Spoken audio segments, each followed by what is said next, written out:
उभाटा गटाच्या 52 पत्त्यामध्ये सर्वच्या सर्व जोकर आहेत. त्यामुळे संजय राऊत यांनी महाजोकराची भाषा करू नये. राऊतांना एक आठवण करून द्यायची, तुमचे मालक उद्धव ठाकरे विधानसभेच्या निवडणुकीत म्हणाले होते, एक तर तू राहशील किंवा मी राहील.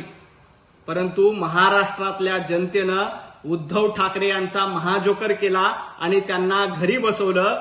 देवेंद्रजी फडणवीस जनतेच्या आशीर्वादाने पुन्हा एकदा मुख्यमंत्री झाले. त्यामुळे माकडछाप संजय राऊत यांनी ही गोष्ट कायमची ध्यानात ठेवावी. देवेंद्रजी फडणवीस हे विकासाचे थर लावत आहेत, भ्रष्टाचाराची हंडी फोडत आहेत. त्यामुळे तुम्हाला त्याची झळ बसते. येणाऱ्या महापालिका निवडणुकीत महाजोकर तुम्ही आहात, महामाकड आणि माकडछाप संजय राऊत आहेत. हे महाराष्ट्रातला मुंबईकर मराठी माणूस दाखवून दिल्याशिवाय राहणार नाही. एबीपी माझा, उघडा डोळे बघा नीट.